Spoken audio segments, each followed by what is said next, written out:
I'm Dan Rubin. I'm one of the original users of Instagram, and apparently that makes me something of an expert in smartphone photography. So the Observer Tech Monthly has asked me to share with you some of the apps that I use in my smartphone photography workflow.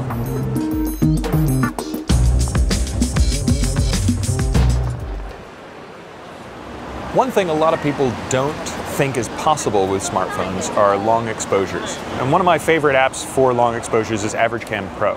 Now, you can use this for all sorts of things, capturing movement of clouds over time, running water, waterfalls are great, but also cityscapes where you want to blur out the traffic or foot traffic, people. The app itself averages a number of exposures together, hence its name. You can choose the number of pictures to take, the number of seconds between each shot, and even a pre-start timer so that you won't wobble the camera. Now it's shooting.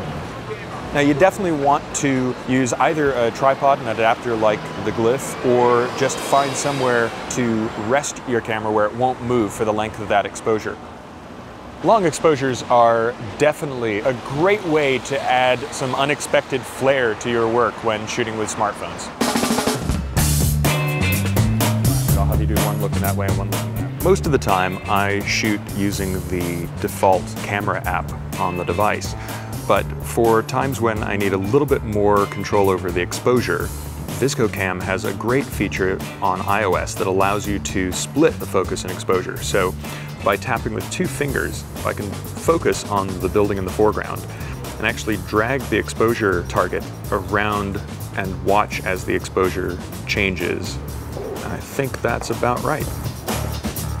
One of the other great things about ViscoCam is this alternate mode for the viewfinder, where you can see exactly when you're level and straight for those architectural shots.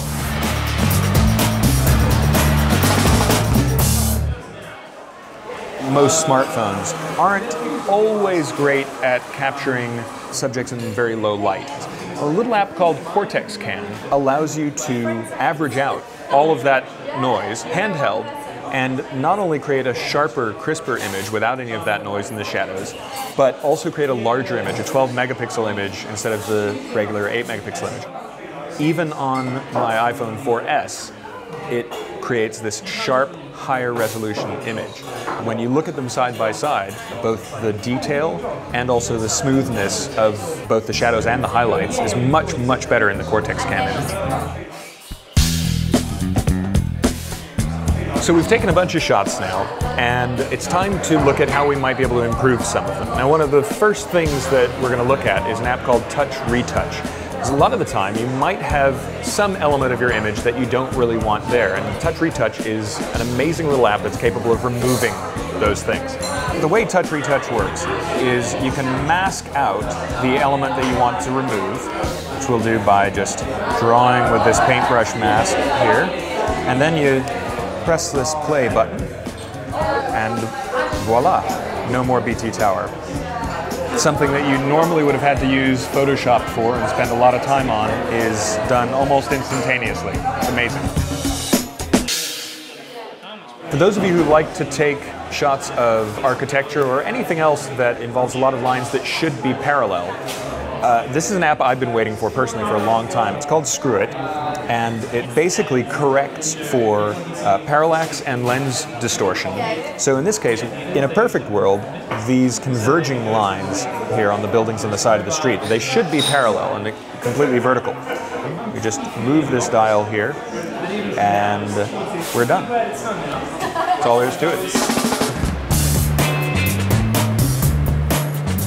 Every once in a while, you might take an image that after the fact you realize the composition wasn't quite right. And in those instances, a little app called Anti-Crop, made by the same folks who do Touch Retouch, is exactly what the doctor ordered.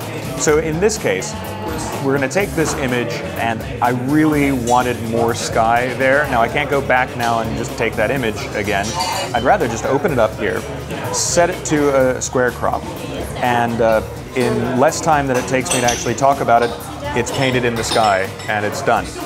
It's not something you need all the time, but it's the only app of its kind, and when you do need it, you'll love having it on your phone.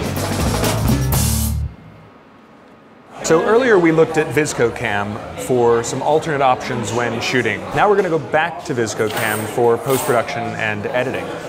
One of the things I love most about ViscoCam for post-production is that the presets that are included in the app really do a great job of evoking the feel of film photography.